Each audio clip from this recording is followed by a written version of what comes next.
సంవత్సరాల తరబడి ఎన్ని మందులు వాడినా మీ మోకాల నొప్పులు తగ్గట్లేదా? ప్రాణ పెయిన్ క్లినిక్ లో అత్యాధునిక చికిత్స. వెల్కమ్ టు సుమంటివి. నేను మీ సుమంటివి నాగ్. కోల్కతా ఇన్సిడెంట్కి సంబంధించినటువంటి వాటిల్లో సిబిఐ కోర్టులో కొన్ని కీలక అంశాలు బయటికి రావడం జరిగింది. అది సందీప్ రాయ్ విషయంలోనూ, సందీప్ ఘోష్ విషయంలో కూడా. అయితే 30th లోపు వీటికన్నిటిని పరిగణలోకి తీసుకుని సుప్రీంకోర్టు ఎలాంటి తీర్పు ఇవ్వబోతుంది అనేటువంటి దాని మీద ప్రతి ఒక్కరికి ఆసక్తి అయితే ఉంది దీనికి సంబంధించినటువంటి విషయంలో. అయితే సిబిఐ కోర్టు ఎలాంటి విషయాల్ని రివీల్ చేయడం జరిగింది అనేది ఈరోజు మనతో పాటు హైకోర్టు అడ్వకేట్ రవీంద్రనాథ్ గారు ఉన్నారు. వారి మాటలు తెలుసుకుందాం. Hello sir. హాయ్ అండి నాగరాజ్ గారు. Sir, CBI court Sandeep Roy, Sandeep Ghosh గురించి ఏం చెప్పడం జరిగింది అసలు? నాగరాజ్ గారు, నిన్న సందీప్ ఘోష్, అభిజిత్ మండల్ని ఇద్దరిని తీసుకొని సిబిఐ కోర్టు ప్రత్యేక న్యాయస్థానం పెట్టిన సెల్డా కోర్టులో నిన్న ప్రవేశపెట్టడం జరిగింది. ఇందులో భాగంగా నిన్న అభిజిత్ మండలు బెయిల్కి అప్లై చేసుకున్నారు. ఆ బెయిల్ని ఏదైతే నిరాకరిస్తూ మన సెల్డా కోర్టు కీలకమైన వ్యాఖ్యలు చేసింది. అందులో ఒక వాక్యం ఏంటంటే, ఒక సెంటెన్స్ ఏంటంటే, రేరెస్ట్ రేర్ అన్నటువంటి ఒక సెంటెన్స్ వాడారండి సెల్డా కోర్టు వాళ్ళు. ఓకే. విస్తుబోయే నిజాల్లో వాళ్ళు ఎప్పుడైతే గగురుపడిచే నిజాలు, భయానకమైన నిజాలు చూసిన తర్వాత వాళ్ళు ఒక సెంటెన్స్ వాడడం జరిగింది, రేరెస్ట్ రేర్ ఈ కేసు అని చెప్పడం జరిగింది. ఇందులో సిబిఐ అధికారులతో మాట్లాడిన తర్వాత మీడియా ప్రతినిధులు ఒక విషయం చెప్పారు. ఇతనికి క్యాపిటల్ పనిష్మెంట్ ఉండే అవకాశం ఉంటుంది సందీప్ ఘోష్ అని చెప్తూ కొన్ని కీలకమైనటువంటి వ్యాఖ్యలు కూడా చేశారు సెల్డా కోర్టు. సెల్డా కోర్టు చెప్పిన ఏకైక వాక్యాన్ని నేను సెంటెన్స్ యాస్టిస్గా వాడుతున్నాను. Nature and gravity of the accusation in grave అని కోర్టు చెప్పడం జరిగింది. అంటే ఆరోపణల్ని సమాధి చేయాలి అనే గురుత్వాకర్షణతో చేశారు. కరెక్ట్గా యాస్టిస్గా ట్రాన్స్లేట్ చేయగలిగితే అలా ఉంటుంది అనమాట. అంటే ఏదైతే నిజాలని సమాధి చేసే ప్రయత్నం చేశారు అన్నటువంటి మీనింగ్ వస్తుంది. ఇది కోర్టు డైరెక్ట్గా చెప్పినటువంటి వ్యాఖ్య ఇది సంబంధించి. అయితే ఈ యొక్క ఇందులో భాగంగా కొన్ని విషయాలు నేను మీతో పంచుకుంటాను నాగరాజు గారు. ఆనంద్ బజార్ అని వెస్ట్ బెంగాల్ కలకటాలో కొన్ని వందలేళ్ల నాటి పత్రిక. మ్యాక్సిమం నిజాలు వెలికి తీయడంలో ఆనంద్ బజార్ పత్రిక చాలా పేరెనికగన్న ముఖ్యంగా పత్రిక. అది వెస్ట్ బెంగాల్లో అనేక సంవత్సరాలుగా, బహుశా నాకు తెలిసి స్వాతంత్రోద్యమ పోరాటం నుంచి కూడా ఉన్నటువంటి ఆనంద్ బజార్ పత్రికలో ఏ వ్యాఖ్యలకైనా ఒక నిబద్ధత ఉంటుంది, ఒక సెంటెన్సిటీ ఉంటుంది, ఒక క్లారిటీ ఉంటుంది, ముఖ్య అథెంటికేషన్ ఉంటుంది. అటువంటి ఆనంద బజార్ పత్రికలో నిన్న జరిగిన కొన్ని న్యూస్ ఐటమ్స్ చూసిన తర్వాత, అంటే బహుశా వాళ్ళు చేసినటువంటి ఎంక్వైరీస్ మీద ఉన్నటువంటి వార్తని నేను మీతో షేర్ చేసుకునే ప్రయత్నం చేస్తాను నాగరాజు గారు. ఇందులో భాగంగా సందీప్ ఘోష్ ఎలాంటి వాడు, సందీప్ ఘోష్ ఏం జరిగింది, సిబిఐ కోర్టు వెలికి తీసినటువంటి నిజాలు ఎలాంటివి అని చెప్పే ప్రయత్నంలో వాళ్ళు చెప్పినటువంటి వార్త నిజంగా భయానకంగా భయకంపితులను చేసే విధంగా ఉంది నాగరాజు గారు. ఏమిటి ఆ విషయం అంటే, సందీప్ ఘోష్ ఎవరైతే ఆర్జేకర్ ప్రిన్సిపల్గా ఉన్నటువంటి సందీప్ ఘోష్, ఆయన చేసినటువంటి నిర్వాకాలు ఎలా ఉన్నాయండి ఒక ఆర్డర్లో చెప్పుకుంటూ వెళ్తారు.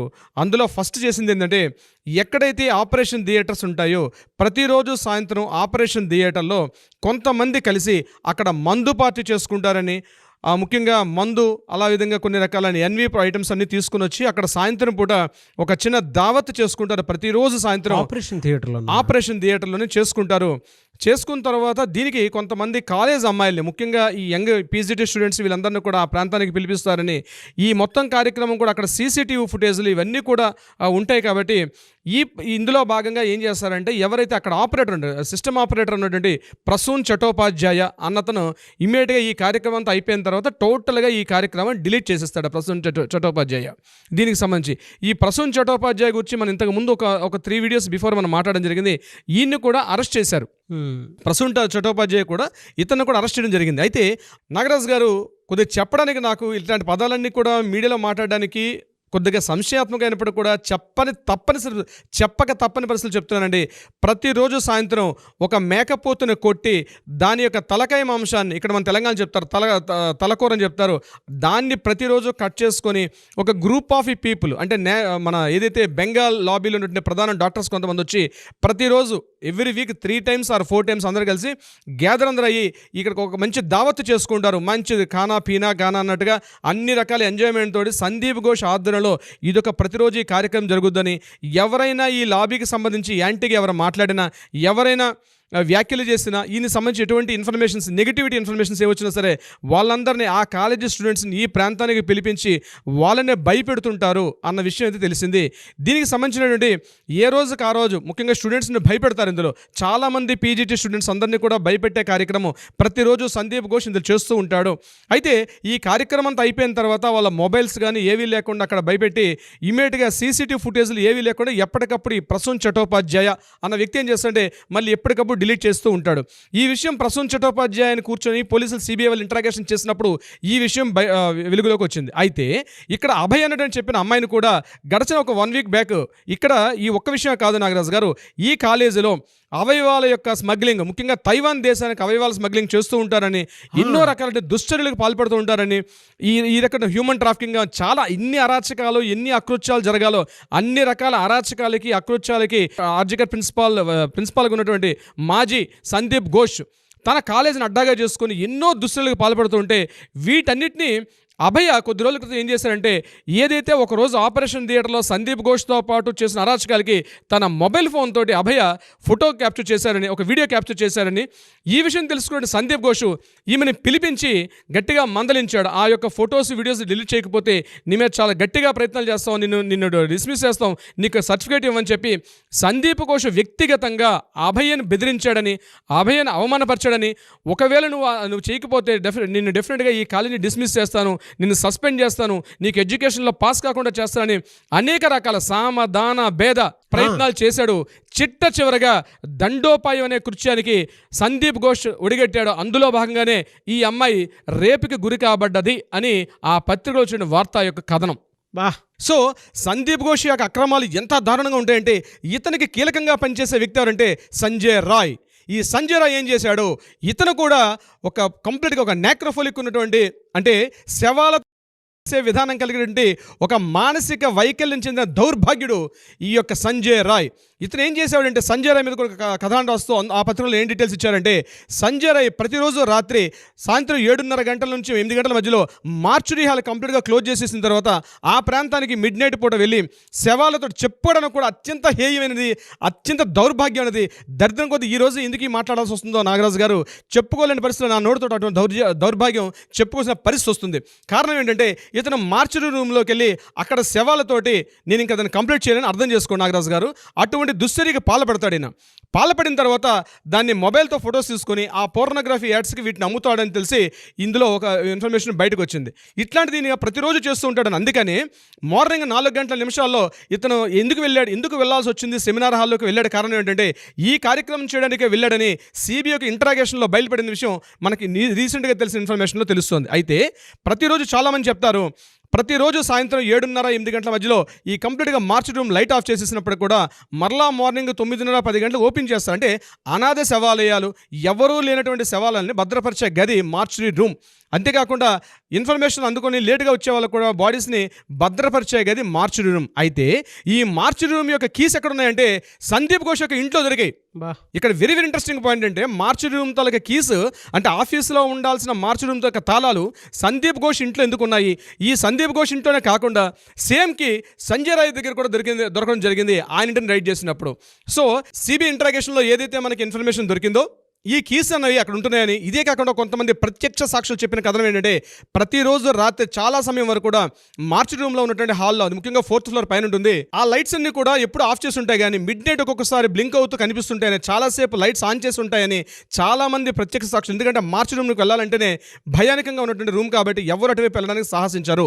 కానీ మిడ్ నైట్ చాలా సమయాల్లో అక్కడ లైట్లు వెలుగుతున్నాయని ప్రత్యక్ష సాక్షులు, ఆసుపత్రి సిబ్బంది కూడా ఇంటరాగేషన్ చేసినప్పుడు ఈ విషయాన్ని తెలియపరిచారు. అంటే ఇప్పుడు ఏదైతే సంజయ్ రాయ్ మీద అప్లికేషన్ చేస్తున్నారో, అంటే అలిగేషన్ వచ్చిందో, దీన్ని కన్ఫర్మేషన్ చేసుకునే విధంగా సిబిఐ వాళ్ళు అనేక రకాల ఆధారాలను సేకరిస్తున్నారు. మొన్నటి వరకు మనం అనుకున్నట్టుగా సంజయ్ రాయ్ మాత్రమే కీలక నిందితుడు అనుకున్నాం. కానీ ఇప్పుడు రీసెంట్గా వస్తున్నటువంటి ఆయన మీద ఈ అక్రమార్జన కేసులకు సంబంధించి ఒక్కొక్క త్రవ్వకాలు మొదలుపెట్టిన తర్వాత, ఎప్పుడో సింధు హరప్ప నాగరికతలో బయలుపడిన త్రవ్వకాల్లో కొత్త వస్తువులు, పాత అవశేషాలు ఎట్లయితే భయపడతాయో, సందీప్ ఘోష్ యొక్క అక్రమాలను తవ్వుతుంటే ఎప్పుడెప్పుడో పురాణంగా ఆయన చేసినటువంటి ఆ ఆర్థిక అవకతవకలతో మించి అనేకటువంటి అత్యంత దుశ్చర్యలు, అత్యంత దారుణమైనటువంటి అకృత్యాలను ఒక్కొక్కటిగా బయలుపడుతుంటే, అందుకే సిబిఐ కోర్టు మీకు స్టార్టింగ్లో చెప్పినట్టుగా రేరెస్ట్ రేర్ అన్న వర్డ్ వాడడం జరిగింది. నేను సెల్డా కోర్టులో కూర్చుంటే ఎవరైతే జస్టిస్ ఉన్నారో అతను మాట్లాడడం జరిగింది. రేరెస్ట్ రేర్ కేసు, బహుశా నా జీవితంలో ఇంత రేరెస్ట్ రేర్ కేసు చూడలేదు అని జస్టిస్ గారు వెలుగులోకి తీసుకొచ్చిన వర్డ్. బహుశా ఇవన్నీ చెప్పకపోయినప్పుడు కూడా రేపు సుప్రీంకోర్టు ట్రయల్స్లో ఇవన్నీ వెలుగులోకి వస్తే మాత్రం బహుశా నేనేం చెప్పడం నాగరాజు గారు, it is a worst case అవుతుంది. ఖచ్చితంగా మాత్రం అభయకి అయితే న్యాయం జరుగుతుంది. అయితే అభయ అనే అమ్మాయి తీసినటువంటి వీడియోస్ అవన్నీ కూడా అభయ ఫోన్లో చూసి చెప్తున్నారా, లేకపోతే మళ్ళీ ఏమైనా వాట్సాప్ డిలీట్ అయిపోయినటువంటి మెసేజ్ని మళ్ళీ డీకోడ్ చేసి మాట్లాడారంది మనకి రేపు చర్చలో తెలిసే అవకాశం ఉంటుంది నాగరాజు గారు. డెఫినెట్గా ఏదేమైనా జస్టిస్ జరుగుతుంది అనేటువంటి విషయం బలంగా మీరు చెప్పేదాన్ని బట్టి అయితే మనకి దీనికి వినిపిస్తూ సంబంధించి ఉంది. మరొక విషయం కూడా మీకు తెలియపరుస్తాను. జస్టిస్ మనకి తొందరగా వచ్చే అవకాశం ఉంది అనడానికి ఒక చిన్న ఇన్సిడెంట్ మీకు చెప్పే అవకాశం ప్రయత్నం చేస్తాను నాగరాజు గారు. డెఫినెట్గా నిన్న అంటే ఎస్టర్డే, ఈరోజు 27వ తారీఖు, నిన్న 26వ తారీఖు నుంచి మెయిన్ సెంటర్స్ అయినటువంటి కలకత్తా నడిబొడ్డు అయినటువంటి బౌ బజార్, పోలీస్ హెడ్ క్వార్టర్స్, అలాగే స్వాస్థ్య భవన్, అలాగే కాళీఘట్ ఈ ప్రాంతాల్లో 5గురు మించి గుమికూడదని చెప్పి కమిషనర్, నగర పోలీస్ కమిషనర్ సిపి గారు ఒక లెటర్, ఉత్తర్వులు జారీ చేసినట్టుగా నిన్న బయటకు ఇన్ఫర్మేషన్ వచ్చింది. దీనికి సంబంధించి అంటే ఏదో జరగబోతుంది అక్టోబర్ 1న, దీనికి సంబంధించి పోలీసులు ఇన్ఫర్మేషన్ ఉంది అంటే ఎక్కడో ఇన్ఫర్మేషన్ జరిగింది కాబట్టి 5గురు మించి ఎవరు కూడా గుమిగూడకూడదు, నిషేధాజ్ఞలు వేశారు మెయిన్ సెంటర్స్ ఎక్కడ కూడా. ఎందుకంటే మొన్నటి వరకు 48 రోజుల పాటు నాన్ స్టాప్గా నిరసనలు చేశారని మనకు తెలుసు.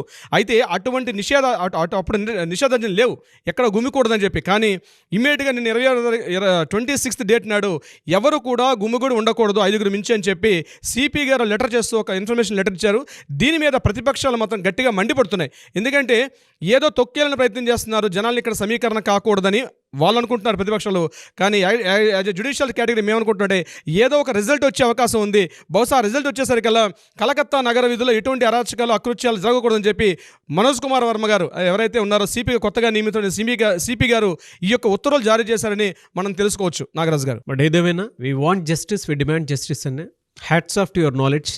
అందుకే అంటే జనరల్గా ఏదైనా అన్యాయం జరిగింది అని అంటే ఈ మధ్యకాలంలో తెలుగు రాష్ట్రాల్లో కేసు ఎప్పుడైతే మనం మాట్లాడుకోవడం జరిగిందో దీనికి సంబంధించినటువంటి వాటిలో సత్వర న్యాయం కోసం చాలామంది బాధితులు కూడా ఇవాళ అన్యాయంగా ఎవరైతే ఇరికించబడ్డారో, ఏదైనా తెలియకుండా ఏదైనా వాటిలో ఇరికించబడ్డారో, లేదు అనుకుంటే ఎవరైనా సరే మాకు అన్యాయం జరిగిందని చెప్పేసి ఫీల్ అవుతున్నారో, లీగల్గా మిమ్మల్ని అప్రోచ్ అవుదామని చెప్పేసి చాలామంది వస్తూ ఉన్నారు. కాంటాక్ట్ నెంబర్కి అప్రోచ్ అయ్యి. ఎనీవేస్ థ్యాంక్ యూ అండి, thank you so much Ravindranath గారు. అండ్ మనం రెగ్యులర్గా అనుకునేదే సత్వర న్యాయం అక్టోబర్ 1 లోపు ఏదో జరిగే అవకాశం ఉంటుందని చెప్పడంలో ఏమాత్రం సందేహం లేదు. Anyways thank you so much Ravindranath garu. Thank you so much Nagaraju గారు.